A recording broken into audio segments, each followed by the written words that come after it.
Thanks for coming out. Nice Nice to see some friendly faces.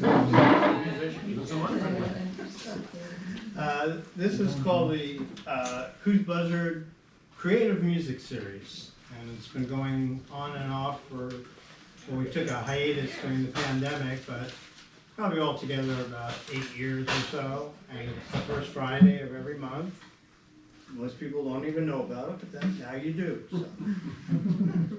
And what happens is, my name's Kenny, and I do something in the first set, and then I hire out people that don't always have other places to play that much, but they're amazing musicians, and there's lots of them in Seattle. Thank you, Sarah. And but I put together a new group with my two friends Gabe and Mike over here recently, and so now the first set will be us. I was playing solo saxophone for months on end, and that was fine too, but I prefer this. And we're called a New World Trio. You can get rid of that jazz. Sure. Okay. Yeah, we want that jazz moniker, even though some of us are jazz musicians. But New World Trio. And what that means is that we play rhythms from around the world.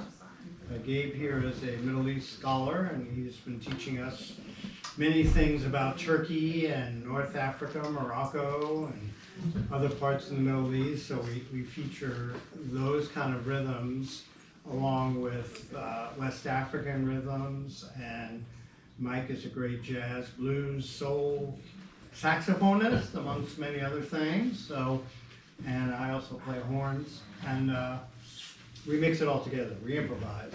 We haven't really written any music. We might eventually, but right now we're just enjoying playing together in the spirit of it. And I know most of you folks came for the headliners, who are all sitting over there. James DeJoie, Steve Kirk, and Brian, pronounce your last name? Opal. Thank you. I don't want to mispronounce and say Opal. That sounds better. They will be doing the second set. I can't say enough about. I've known Steve for 30 odd years. James I've known for a while, and they're just elite musicians, let's put it that way, in the city, regardless of reputation. Or lack of. In spite of, yes. So we're gonna open up now. We'll play a set for 45 minutes or so, and then these guys will play as long as they want, basically. One long set. Okay? So, how about you take this somewhere? You can start.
Gabe has regaled us with stories of playing all night Oh yeah. in Turkey. And Oh yeah, I got you. Yeah, we're like a lot of. They're different. I lived in Istanbul for 2 years and I studied percussion, and I went to a lot of clubs in the International District. It had been there.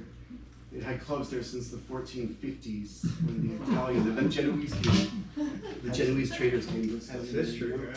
Yeah, and it had been the International District there for hundreds of years, and so I went and saw lots of clubs, especially people who played the kind of gypsy kind of music, or what remedy there, depends on what language you're talking. So, yeah, it's been super fun to play that kind of stuff. And they play a lot of single reed instruments and brassy horn instruments. And a lot of the instruments they have a heavier bronze, Ottoman era, Ottoman Empire kind of sound to it. They kind of really resonant horns that we play together in the sense of here. So, but I also lived in Morocco for a while and studied Moroccan music there too. And they have a bendir. I brought it last time, but the weather here is so moist right now, the drum head's super floppy. Mm-hmm. It's a goat head. And so, but this is a Turkish kind of style doumbek or darbuka, and it's onomatopoeia. It's high sounds, so it's the talk and the doom. It depends upon what you're gonna call it. They also call it in Iran, they call it tombak, you know. So anyway, yeah. But now I'm babbling way too much again. You're the professor. Yeah, not anymore. Yeah, Gabe was the first guy I met who knew a lot about the Gnawa people. Oh, yeah. I found 20 odd years ago by chance on some recordings, and the Gnawa are North African nomadic peoples, and they travel around. They're like griots of Morocco, and they play funerals and birthdays and weddings and all kinds of stuff, and they'll play for like days. Yeah. Go into trances. Yeah. Kind of like the dervishes with their spinning, except they do it with music. A lot of percussion, really weird. You probably remember when Ornette recorded with the Jijuka. Oh, yeah. Yeah. They're not Gnawa though, right? No, they're almost like they're Berber. They're the kind of indigenous ones there. So my advisor, Philip Schuyler, went and he was like involved with those recordings, or I think he has. Oh, is that yeah, right? So, Yeah. because he was living in Morocco at the time. And so the Berber guys, they have the high reed sound, the double reed sound that they have. And they play those all night long, right? Because if you have 3 people playing, you can keep it going just by trading parts, and you'll have the kind of same repetitive song over and over and over again. And it kind of goes on. People had like poetry duels, and you had different villages would come together for weddings. And and you kind of go back and forth, and you have your different songs that you play, and then people would just play all night long. And so, I liked that kind of music too. But that was the Amazigh, the Berber, or they call themselves Amazigh people, the indigenous people of North Africa. The Ganawi are from West Africa, Right. and they were part of the slave trade north into Marrakesh, and they were based as well in Essaouira. And they're also part of they play this big bass instrument called the Sinti or the Gnibri, which is distantly related to the banjo when it came over to across the Atlantic, right? Because it has a 5th string that's halfway down the neck, goes doom doom doom doom. It's kind of like a banjo, so you used to play banjo at one point as well. So, but this is a totally different Turkish instrument. So. That's right. Yeah. This is a darbuka, and we'll play some faux stuff. Yeah. Take it away. Yeah.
Thank you.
Let's do the Turkish.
Ode to Pharaoh Sanders.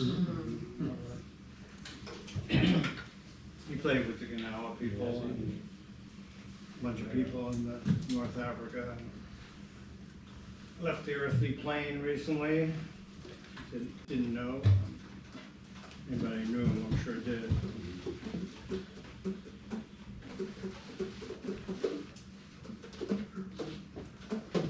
you want to call him? Do I call him? How about some bells? Yeah.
if anybody remembers, but way back when Pharoah jumped into the scene in New York City in the mid-1960s, John Coltrane kind of adopted him as a little brother, and they would have these fierce sessions. I was a little too young to get to those, but because I grew up in New York, but in the 70s I was able to see and hear a lot of things. But and then they all hooked up with Olatunji, and Mongo Santa Maria was there, and it was just this explosion of kind of world-shattering music and cosmic music. Really, it was. You know, unfortunately, the jazz world didn't embrace it very strongly.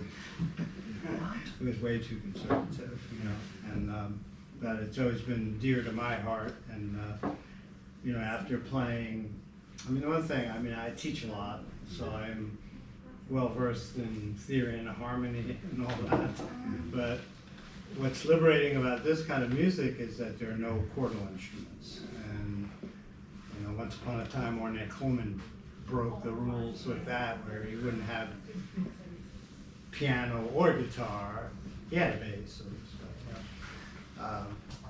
And I call it getting free from the tyranny of harmony. Amen, brother. Speaking to the choir, right? These guys don't have any of that either, so that's what attracted me, just to your combination of sounds. So, how we going? Oh, we got more time yet. What's that? Give it to him, I'll do it with that. Whatever feels good to you.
we'll do one more shorter piece and leave it to the next group to come on. Get out of here as quick as we can, move things aside. You gotta set up the drum set. All right.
Gabe Scoob.